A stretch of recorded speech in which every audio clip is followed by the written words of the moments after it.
para ouvir o Presidente.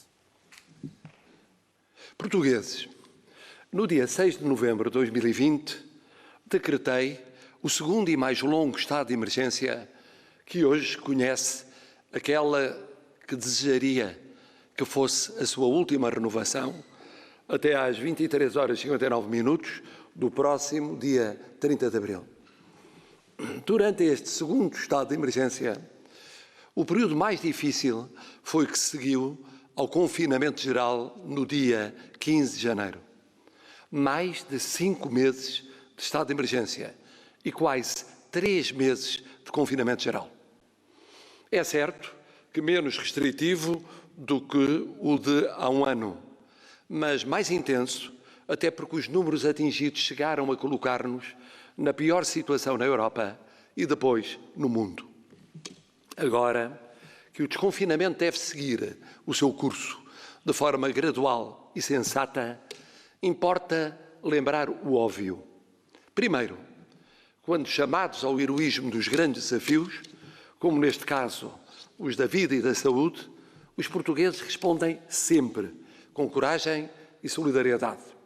Segundo, quando a economia e a sociedade sofrem, como sofreram e continuam a sofrer, os portugueses encontram caminhos muito difíceis, mas notáveis de sobrevivência, de adaptação, de mudança de vida.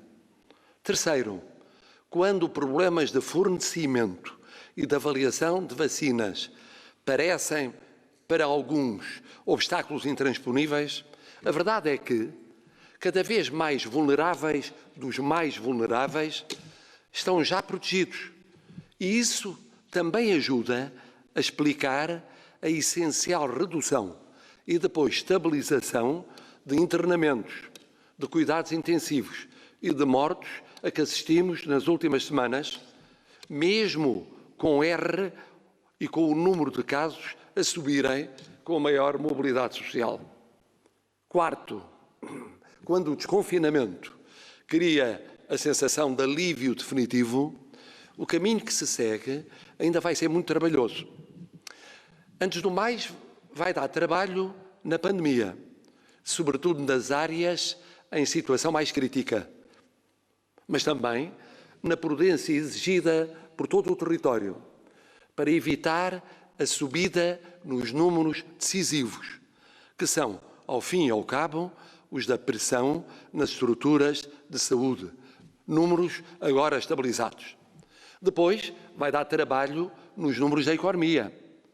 Embora saibamos que houve indústria, agricultura, algum comércio e serviços que não pararam, como houve o Estado a suportar emprego e rendimentos de muitos portugueses.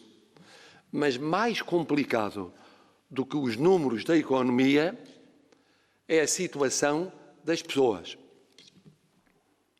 Em relação à situação das pessoas, é fundamental ter a noção de que o que ficou e fica nas suas cabeças e nas suas relações com os outros pesa muito. As solidões dramáticas dos mais idosos, para quem vai uma palavra especial. Os institucionalizados e não institucionalizados.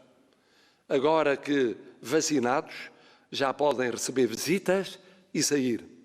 As marcas na vida pessoal, familiar e profissional de todos, com crises, desestruturações e frustrações irreversíveis ou de efeitos longos. As desorientações em milhares de estudantes a requererem tempo para digerirem tantos choques. O agravamento na pobreza, nas desigualdades, nas injustiças. A economia demorará a dar os passos da reconstrução, a sociedade demorará muito mais.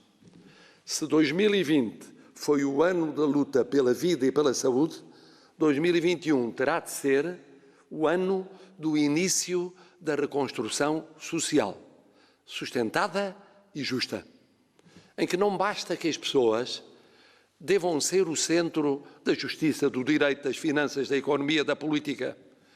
Têm de sentir que verdadeiramente o são. Portugueses, hoje quero, sobretudo, pedir-vos ainda mais um esforço para tornar impossível o termos de voltar atrás. Para que o estado de emergência caminho para o fim, para que o desconfinamento possa prosseguir sempre com a segurança de que o calendário das restrições e os confinamentos locais, se necessários, garantam um verão e um outono diferentes.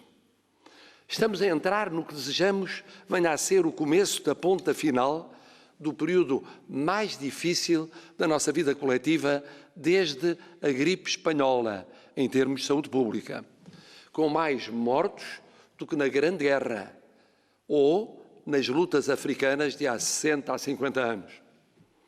É a ocasião para recordarmos os que partiram, cuidarmos dos que ainda sofrem, prevenirmos que muitos mais e por muito mais tempo não venham a sofrer e reconstruirmos a vida de todos. É a altura de pensarmos mais no futuro, com o orgulho legítimo de termos estado e estarmos à altura, como povo, daquilo que foram os grandes desafios da nossa história de quase 9 séculos. De termos estado e de continuarmos a estar à altura de Portugal.